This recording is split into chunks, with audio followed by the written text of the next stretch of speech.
Last month, we told you about a Northwest Arkansas psychiatrist under investigation for Medicaid fraud. Dr. Brian Hyatt is also facing several lawsuits from former patients claiming they were falsely imprisoned. Northwest Medical Center in Springdale and several John Does are also listed as defendants in the suits.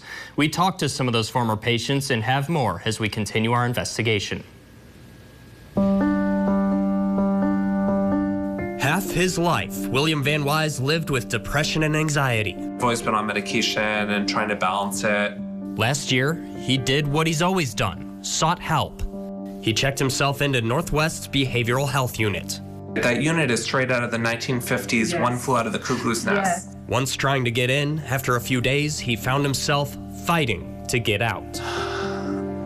I thought many times, hey, I can run out that door and see how far I can go. Van Wise, one of 11 people who have filed lawsuits against the hospital and its former attending physician, Dr. Brian Hyatt.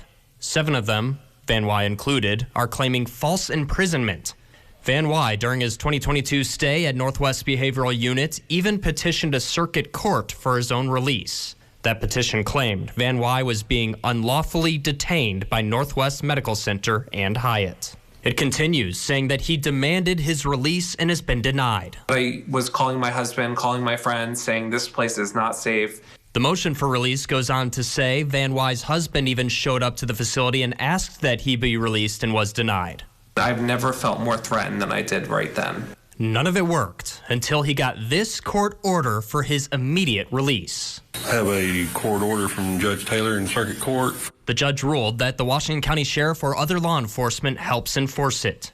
This body cam video showing that moment. But, yeah, I can't leave until he's released. It's like breaking out of jail. You're scared and you're under this rock of power, and you get out and you almost don't know what to do with yourself. I asked to leave every day for the last 3 days, and they would not let me leave. Van Wise wasn't the only one. We found 2 other court orders for the release of patients at Northwest Medical Center Springdale. Hyatt's not listed as a respondent in those orders, but the hospital is. Those patients are now also suing the hospital and Hyatt. 130 County 35. This dash cam showing Washington County Sheriff's deputies serving the court order which demanded one of those patients' immediate release from Northwest. Hey, people served! Hyatt's attorney has responded to one of the lawsuits against him so far, denying the claims and asking for the case to be dismissed. The hospital also denied the allegations in that same lawsuit.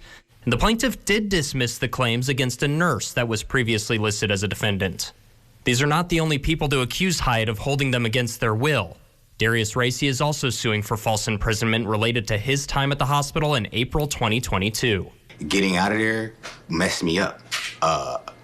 I'm just now getting back to work. In a search warrant affidavit related to Hyatt's Medicaid fraud case, an investigator with the state's Medicaid Fraud Control Unit says at least some of the patients on the unit were being held against their will, and only a physician could make the decision to impose a 72-hour hold. A doctor can legally hold a patient with a behavioral health impairment involuntarily for 72 hours.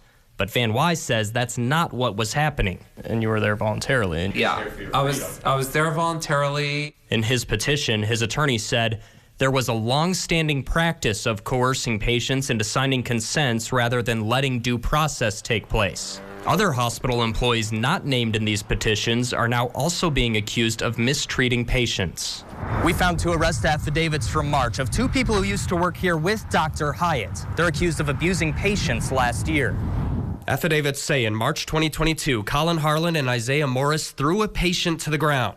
2 days later, x-rays showed 2 of the patient's ribs were fractured. In another instance that month, Morris allegedly slapped a patient who was restrained in a restraint chair. Both men have pleaded not guilty. A hospital spokesperson telling us, quote, "It is not our practice to comment on current or former employees. I am able to confirm these individuals have not been employees of our health system since April 2022. Now out of the behavioral health unit. I'm a good person, and I moved up here with a purpose. They face new emotional challenges. Now my struggle is I'm trying to figure out just how messed up am I, and do I need this medicine? An experience uniting these 4 strangers. Oh my gosh, you saved my life. And they believe many others who have yet to come forward.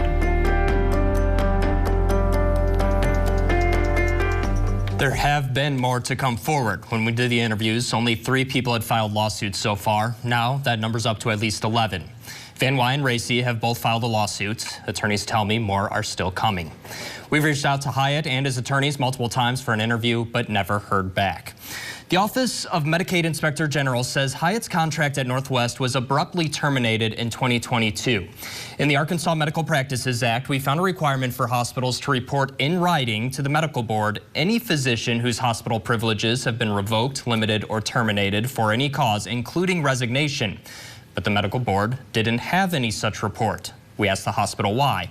It told us the hospital has been working cooperatively with the Arkansas Attorney General's office investigation concerning Dr. Hyatt since April of 2022. Given the nature and confidentiality of that investigation, we determined that a report to the medical board could have compromised their investigation, end quote. The hospital denied our request for an interview for this story, but instead sent us this statement saying, "While it is not our practice to comment on pending litigation matters, I can share that last spring we undertook a number of actions to ensure our patients' safety, including hiring new providers responsible for the clinical care of our behavioral health patients in early May 2022.